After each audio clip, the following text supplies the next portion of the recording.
Hello दोस्तों, नमस्कार। मैं उदेश कुमार वर्मा एक नए वीडियो के साथ आपकी सेवा में पुनः उपस्थित हूं।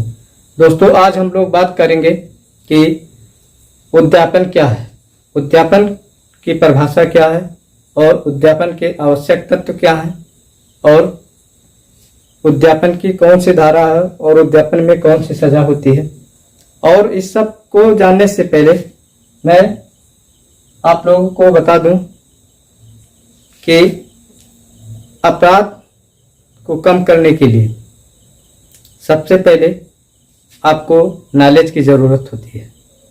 जब आप ये समझेंगे कि ये अपराध क्या है और क्या अपराध है जो हम कर रहे हैं, गलत कर रहे हैं, सही कर रहे हैं, अगर आपको इस चीज़ का नॉलेज होगा तो हमें आशा है कि आप कम से कम अपराध करेंगे। तो आपसे मेरा विनम्र निवेदन है कि वीडियो को अंत तक देखें और ये जानें कि कैसा उद्यापन कैसा अपराध है और अपने साथी सहपाठी को भी शेयर करें ताकि उनको भी मालूम चले कि उद्यापन क्या है और उद्यापन कहीं आप तो नहीं कर रहे हैं, अगर कर रहे हैं तो उससे बचें ताकि आपको कहीं सजा ना हो जाए। तो चलिए अब बात करते हैं इस उद्यापन में जो आईपीसी और बीएनएस में, अभी आईपीसी को चेंज करके बीएनएस लाया गया है, बीएनएस 2023 उसमें, और आईपीसी में जो उद्यापन की परिभाषा क्या उसमें कुछ डिफरेंट है। आईपीसी में इसका कौन सा धारा था और बीएनएस में इसकी कौन सी धारा, इन सब बात पर भी थोड़ा चर्चा हो जानी चाहिए। तो दोस्तों, भारतीय न्याय संहिता 2023 धारा 308। तो दोस्तों, उद्यापन को धारा 308 में भारतीय न्याय संहिता अर्थात बीएनएस में बताया गया है, उसमें परिभाषित किया गया है। और साथ में मैं आपको बता दूं कि जो ये धारा 308 है ये कभी आईपीसी की भी धारा थी, आज भी है, आईपीसी में आज भी ये धारा है।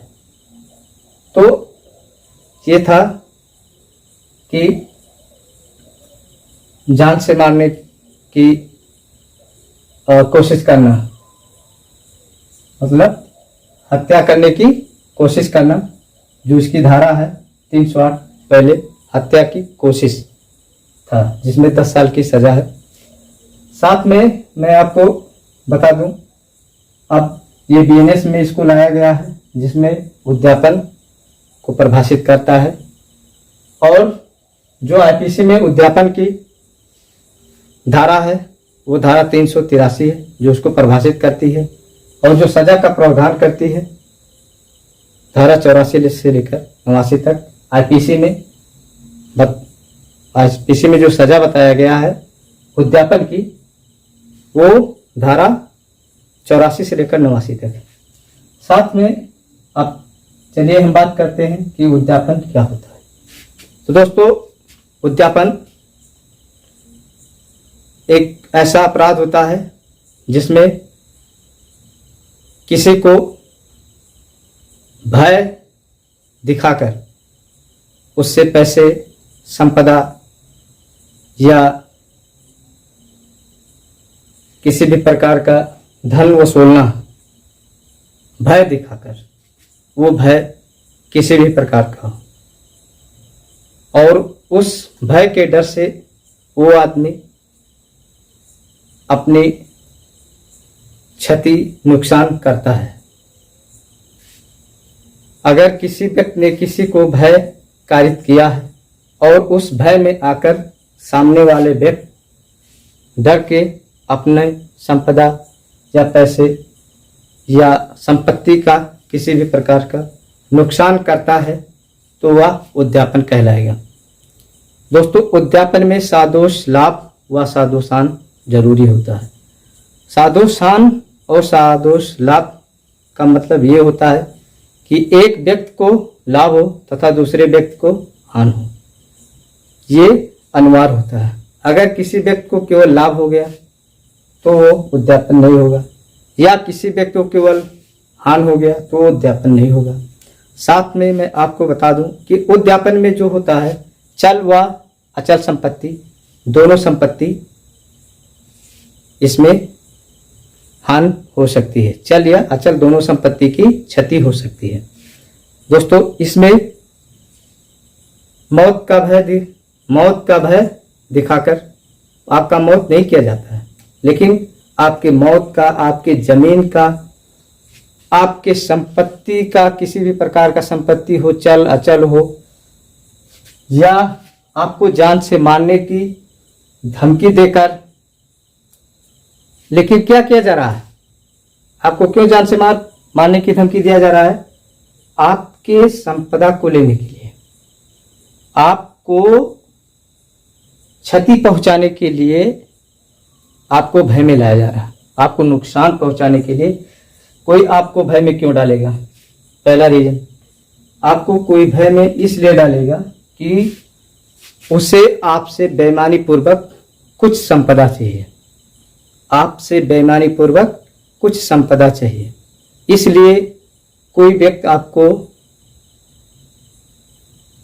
उद्यापन या जबरन वसूली करता है और आपको भयभीत करता है, आपको भय में डालता है। जब वो आपको भय में डालता है और आप भयभीत अगर हो जाते हैं, अगर आप भयभीत होते हैं और भयभीत होने के बाद कुछ संपदा का आपके नुकसान होता है, जो उद्यापन करता आपसे मांग करता है, आप उसको दे देते हैं, उद्यापन उत्पन्न हो जाता है। अगर आपको कोई व्यक्ति उद्यापन करता अर्थात आपको भयभीत करता है कि 10,000 रुपये कल दे देना, नहीं तो जान से मार देंगे। तुमने कहा क्यों दे दे 10,000, तुम्हारे मारने से पहले हम तुमको मार देंगे। तो अगर आपने ऐसा बोल दिया, अर्थात आपके मन में डर नहीं, आपके मन में भय नहीं। अगर आपके मन में डर और भय नहीं है तो आपका नुकसान नहीं होगा, आपका क्षति नहीं होगा। कहते हैं कि अगर जो डर गया सो मर गया। अगर आप नहीं डरोगे तो आपका नुकसान नहीं होगा। तो जब आपके मन में डर उत्पन्न हो, अर्थात भय, इसकी आवश्यक तत्व क्या है? भय है, भय या डर है। भय और डर दोनों एक चीज है। जब आपको भय उत्पन्न होती है, आप डर जाते हो, डरने के बाद आपको क्या होती है? क्षति होती है। क्या होती है? क्षति होती है। क्षति में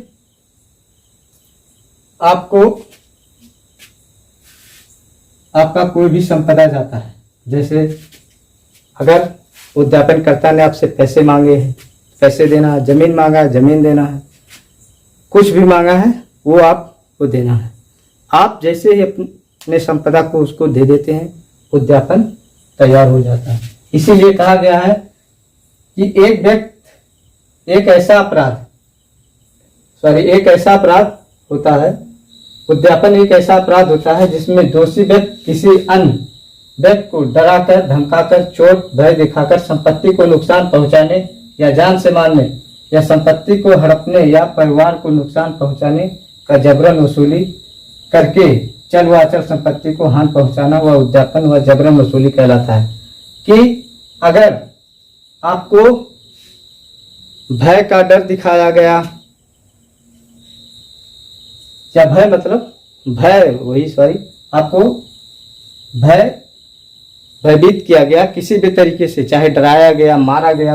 मारा नहीं जाता है यहाँ, आप एक चीज ध्यान रखिए, आपको यहाँ मारा नहीं जाएगा, आपको यहाँ पीटा नहीं जाएगा, आपको यहाँ चोट पहुंचाया नहीं जाएगा।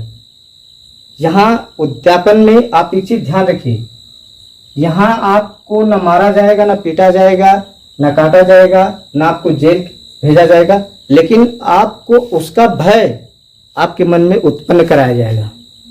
किसी भी अपराध का आपको भय उत्पन्न करा के आपसे किसी भी प्रकार का वसूली करना उद्यापन कहलाता है। आपको किसी भी अपराध का भय कारित करा के या भय भय करा के आपको आपसे जो कुछ संपदा वसूला जाए वो उद्यापन कहलाता है। ये उद्यापन का बहुत अच्छा ही वो है। उद्यापन में चल व अचल संपत्ति दोनों होती है, साथ में एक व्यक्ति को लाभ दूसरे व्यक्ति को हानि हो। उद्यापन में अगर भय नहीं उत्पन्न होता है तो उद्यापन नहीं माना जाएगा।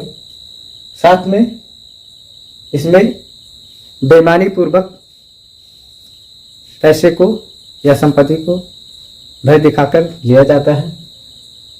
ये चोरी और लूट के बीच का तरीका है, एक तरीका है चोरी और लूट के बीच का। इसमें पैसे लेने के लिए आपका संपदा लेने के लिए आपको डराया जाएगा, भयभीत किया जाएगा, आपकी प्रतिष्ठा को गिराने का भयभीत किया जाएगा कि हम आपकी प्रतिष्ठा को गिरा देंगे अगर आप हमारी बात को नहीं माने। अर्थात प्रतिष्ठा का मतलब कि अगर कल तक आपने हमारी बात नहीं मानी तो हम आपका एक ऐसा वीडियो रखे हैं जिसको वायरल कर देंगे, आपका बहुत बेइज्जती होगा। या कल तक अगर आपने हमें 1 लाख रुपए नहीं पहुंचा दिए तो हम आपके परिवार को बहुत नुकसान पहुंचाएंगे, जान से मारने की धमकी। कल अगर आपने मेरा बात नहीं मान लिया तो आपको जान से मार दिया जाएगा। या कल तक आपने 10,000 रुपये नहीं पहुंचा दिए तो आपको जान से मार दिया जाएगा। उसके बाद अगर आपने हमारी बात को नहीं माना या कल तक अपनी ज़मीन हमारे नाम नहीं कर दी तो या ये ज़मीन कल तक आप छोड़कर नहीं चले जाओगे हमारे लिए तो हम आपको जेल में भेज देंगे, फंसा देंगे, आप कभी जीवन में छूटोगे नहीं। ऐसा सब भय दिखाया जाता है। ये सब केवल जो मैंने बताया ये केवल भय दिखाकर किसी से पैसे वसूलना, धन वसूलना, संपत्ति वसूलना, किसी की प्रतिष्ठा का डर दिखा के उससे संपदा लेना, ये सब उद्यापन कहलाता है। जिसमें कि जो सजा है आईपीसी में जो सजा है वो 384 से लेकर 389 तक है, जबकि बीएनएस में इसकी सजा है 308 का 2 से 308 का सेकंड से इसमें सजा बताया गया है। इसमें 7 साल की सजा है। वो सजा है जो व्यक्ति वसूली का दोषी, मतलब किसी व्यक्ति को ये कहता है कि अगर कल तक आपने मुझे 10,000 रुपये नहीं दे दिए तो आपको जान से मार दिया जाएगा या आपको आपकी दुकान फूंक दिया जाएगा, ऐसा कुछ। उसको क्या कर रहा है, फूंकता नहीं है, भय दिखाता है और भय दिखाकर उससे वसूली करता है। उसके बाद धारा 308 का तीसरा है, इसमें 2 साल की सजा है। ये है डर का दोष दिखाना। उसके बाद है धारा 308 का चौथा, इसमें है 7 साल की सजा है। इसमें होता है चोट करने का। उसके बाद है धारा 308 का 5वां, इसमें है 10 साल का सजा है, जिसमें मौत नहीं किया जाता है लेकिन मौत का डर भयभीत किया जाता है कि अगर तुमने कल तक अपनी पूरी संपदा मेरे नाम नहीं कर दिया तो मैं आपको मार दूंगा।